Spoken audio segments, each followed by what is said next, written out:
Count me in. Have we started? I believe we have started. Well, hello world. I have, as you probably know, been doing a video diary of the work in progress on my latest graphic novel. As you know, I did a graphic novel called Findlay Macbeth, still available on Amazon, and I am now working on Prince of Denmark Street, which is my adaptation of Hamlet. Now, as a slight aside from the ongoing just drawing pictures, which frankly you've seen all there is to see about that. We're going to have a little bit of a trip back in time, and you're probably wondering who this guy is. Well, this guy has got a real name. His name is Steve Noble, and he'll just now tell you who he is. My name is Steve Noble, and I have known Kev for over 40 years, Kev. And I have a bit part in many of Kev's strips as a character called Stanton. Stanton, yes. Stanton, I think the name came about because I made up a silly name we used to write letters to each other. Hard to explain this to the kids nowadays, but you used to stick these pieces of paper in the mail, and sometimes they would, I think, arrive on the same day, memory serves. Anyway, we'd been at school for about a term, I think, and then discovered that we were the only two comics fans in our entire school, and then one of us went off to another school, and so we used to send off these letters, and I made up a character called Stanton to put into stories. I don't think Stanton came that early. I have a different recollection of Stanton. I think Stanton stems from the years when it was after you left art college and just moved to Leicester, but was it that early? Anyway, well, you and I started writing comedy together when you were at art college, and you were doing your variety show bits. And I think from that we started writing. You just started working for fanzines, just started doing some. You were a couple of years ahead of me in this respect, and you asked me to help you with some jokes. And I think I did it when I came to see you in Leicester with Heather one time. It would have been right. Okay.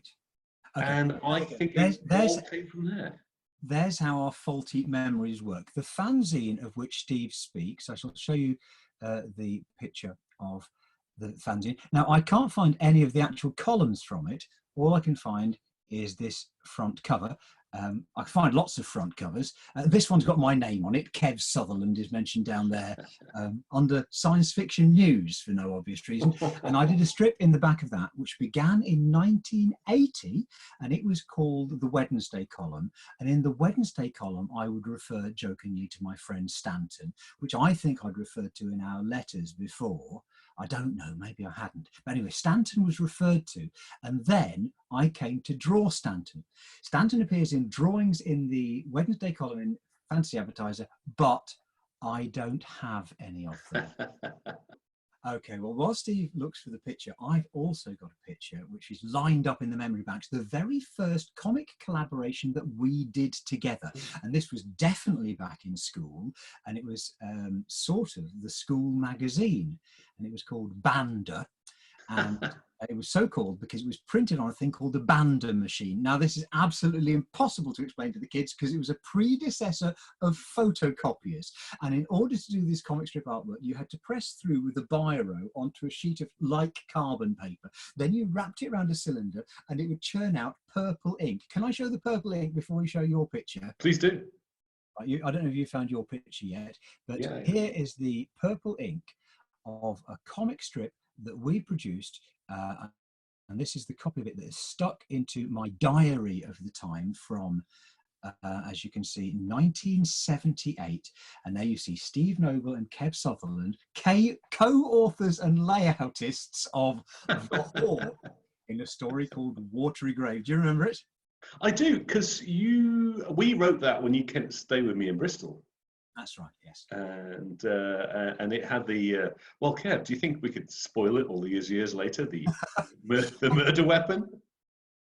Amazingly, it's one of those stories that you think you're being so original as a kid, and it was you who came up with this twist. But it turns out that Conan Doyle had come up with it 100 years earlier. Did you just call me unoriginal 40 years ago? I didn't realise at the time, but yes, the Watery Grave. The story is that a guy is found dead and there's a pool of water around him, and it's because the murder weapon was...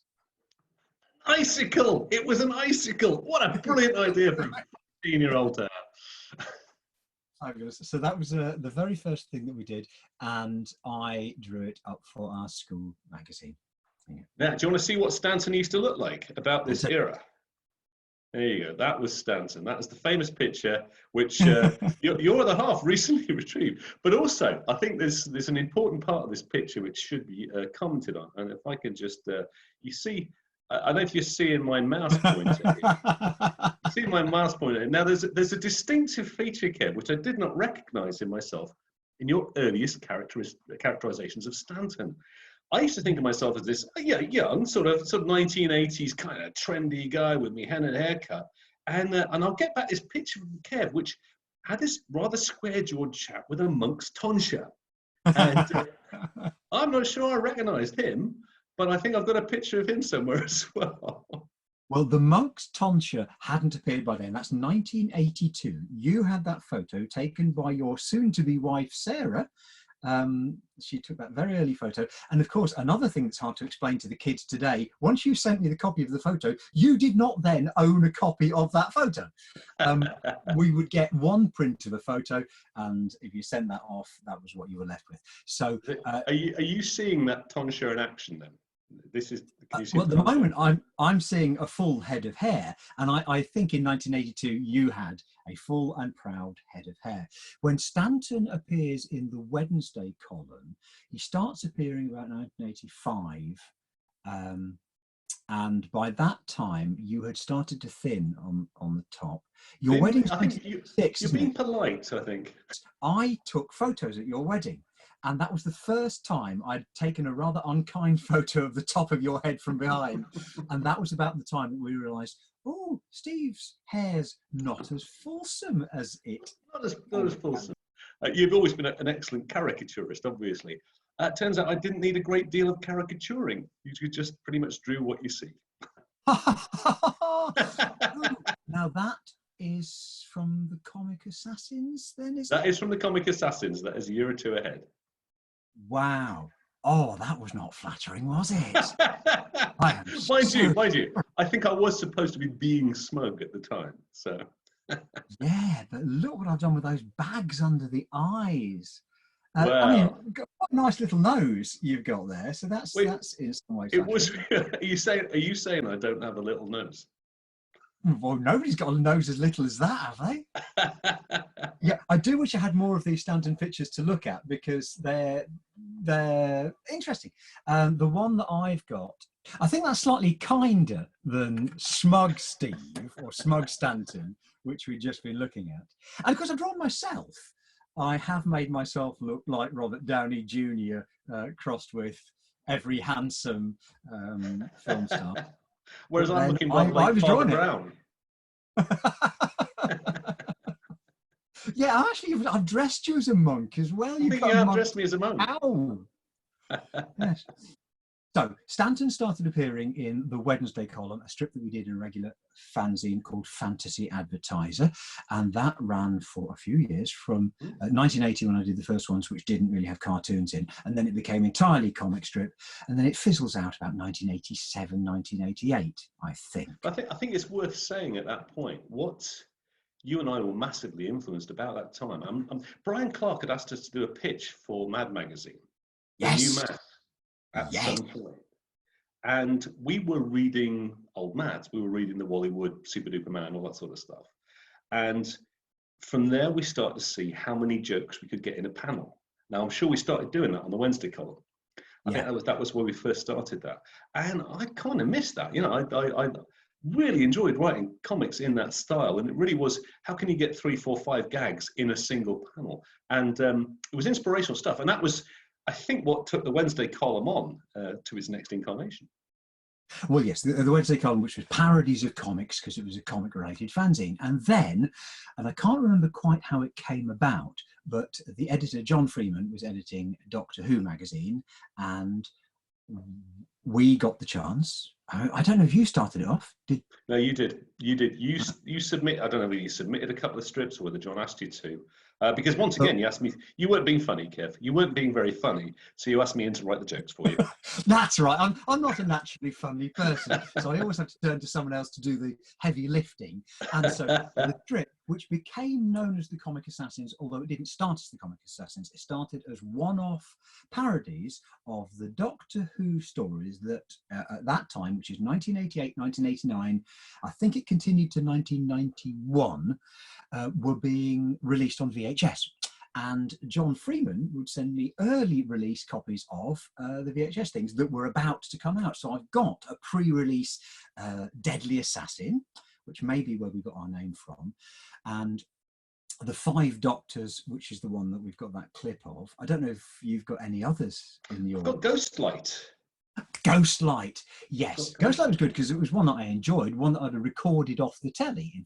In fact, we did Ghostlight just after it had been broadcast. So that one wasn't a VHS release. Ooh. There you go. That is quite nice. Again, so this is where this So this was your less detailed copy, but sorry, there's lots of the Tonkshed Monk in there, by the way. Oh yes. By this stage, 1989, this would be 3 years after we noticed that you were thinning, by which point you probably noticed it as well. I might have. As the Doctor observes in Time Crash, one doesn't often see oneself from behind. But, he noticed that Peter Davison was losing it slightly. But yes, that's rather good. I haven't seen that Ghostlight strip for years. I know it's the same thing. I've got, you've got them all somewhere, but who gets them out? Well, first of all, who gets them out and reads their own material? Me, most weeks. Because I had such a short career doing comics that I do actually go back and say, yeah, I used to do comics actually, and I read all my own writing. It takes about half an hour. Wow, I'm spotting another thing which you have to try and describe to the kids: letrotone. Letrotone behind it? Where your face in profile is looking at the TV screen. Yes. And there's a little bit of grey on the side of your face, very subtle grey, but it's printed clearly. And that is letrotone, which you had to cut out with a scalpel. So Stanton appeared as a co-star in those strips, and then again in strips that I haven't been able to find, you would occasionally crop up in my strips, because the next place they appeared was Oink comic, and don't know if you appeared in the strips in Viz, because there weren't many of those, and then occasionally in Gas and Brain Damage. Wasn't there just one comic in one strip in Viz? Did Tarquin Hoylett make more than one strip? Tarquin Hoylett. Oh no, you're quite right. Tarquin Hoylett, he has to go to the toilet. He appeared 3 times, I think, and 1 or 2 of those strips are in the big pink stiff one, which is the book that mentions my name and that we're collected up in. And then Stanton would appear in the background of a few of those other. I don't think I was aware of my background appearances. A couple in Oink, and definitely Gas and the Damage, because I did. In Gas, I did Phallus, the soap opera, and I did Tales from Nambygate School. And they often had crowd scenes with people in the background, and they would have me, and I was identified by wearing braces, which I'm characteristically not wearing now, and I think a bow tie, and you would be there as well. Was it somebody dug one up the other day? Oh, they did. I've got the one that they dug up. It was called Walter Swizz. He's ripped off from Viz. And I hadn't even noticed. They're saying Vinny Stick, the master of being sick, is a little Stanton. And that's why you so frequently was. Well, clearly I am Walter Swizz, who ripped off from Viz. I've drawn myself with a parting in an anorak for no clear reason. I thought it was very good. I like that. I don't think I'd ever seen that before. Was it Ken Shin found? Who found that? Yeah, Ken Shin. That's right. He put it up on his. I think it's called Two-Headed Thingies, and I'm not sure what comic it was in. It might have been in one called Blag, which was edited by a guy who lived in Radstock. And as was the case with most of these magazines, they ran for 3 issues until the publisher realized they weren't going to get any money back from doing them, and then they would go out of business, and the people would be greatly out of pocket. Which does remind me, Kev, of the greatest horror anthology of all time. Oh, which I don't think has any Stanton appearances in it. Bloody hell. Well, no, I hardly drew anything. I drew Rebecca Sinnerhound. To this day, you're the only person who remembers she was called Rebecca Sinnerhound because her name meant arse in around. And I She had was my a serious character as well. yeah, she was supposed to be a serious dramatic character. There is a self-published comic called Sinnerhound, which has one complete 21-page story of her in, which is more comedy. Really, I should never try doing anything other than comedy. I thought you were going to say one complete sale. One complete, probably has one complete sale. We see the thing is, when you go to comic festivals, you can flog these things, as I've discovered with selling copies of Sinnerhound and Hot Rod Cow. And my great plan was 2020 was the year that I was going to shift shed loads of this thing. My paperback book at $5.99, available on Amazon, $1.99 on Kindle if you're interested. And this is the latest reincarnation of not Stanton as such, but readers, when you get your Findlay Macbeth, if you've not already got it, you will recognise this face. That is him, the one in the white, it's supposed to be a powder blue suit, in fact. Clearly the one with no hair. What am I saying? I'm trying to describe him by his lapels. I've been obviously rereading this, and let's have a look. Let's see. I am a handsome-looking chap on there, and what I was thinking was he is, as you'd expect, really, in this day and age, he is half Bruce Willis, half Finchy, is he not? Yes, yes, and the salesman influence, because Steve was a script editor on Findlay Macbeth. That is to say, I sent him the book in its rough scribble form, and he sent it back saying, salesmen don't behave like that and salesmen don't say that. So lots of the tips on the salesmanness of Findlay Macbeth came from Steve, because that's what he's done for a job. And does still. I mean, I assume that's kind of what you do still, isn't it? It's still what I do. I look after other salespeople now. I've matured. Of course. Steve was frequently referred to by my dad as the son he never had, because my dad was a very successful salesman and wished for me to follow in his footsteps. And not until I did a brief period selling double glazing when my comics career temporarily went tits up, did I fulfill my dad's desires. But meanwhile, Steve had always been the salesman. Oops, sorry. You also got a chance to appear in Findlay Macbeth's equivalent of An American Werewolf in London. When this is pretty good, but I want to do before and after myself. Can I do before and after myself here? So this is the before that Kev so kindly drew. That is definitely me. That is definitely Bruce Willis. That is definitely Finchy. Popular with everybody, obviously, because that is me. And then emblematic of our tortured relationship, Kev, is when you decided on this one instead. This is how you drew your best friend. Cheers, mate. That's what I'm talking about. That's what I was. Excuse me. I'm the son your father never had. Yeah, well, I mean, that is you as Griffin Dunn in American Werewolf in London, and that is you as Banquo. Obviously, if you haven't gathered, the part of Banquo in Findlay Macbeth, Stuart Banquo in Findlay Macbeth, so called because Banquo was, the historical Banquo was in the Stuart clan, which is why James the First and Sixth wanted Banquo and Fleance to be put in Macbeth by Shakespeare, because he contended that he was descended from those Stuarts. It's possible he wasn't descended from those Stuarts at all. But anyway, Banquo, whose son survives, was put in the play at Shakespeare's, James I's request, and that's why he's called Stuart Banquo, and you're playing him. The end. What a top fact. There you go. Well, it's full of lots of facts. And the reason it's called Findlay is because Macbeth was part of the Findlay clan. It's not spelt Findlay. It's written in long Gaelic with many unnecessary letters. But again, my historical research found that he was one of the Finlays. And of course, my middle name, Kev F. Sutherland, is Kev Findlay Sutherland. So I am quite possibly related to this. Did you just actually say that he's you and I am Banquo? Because that's actually what you just said. This is a psychological revelation. You're the cool salesman type, and I dies? Who dies when I kill. I have him killed. Yes, that's true.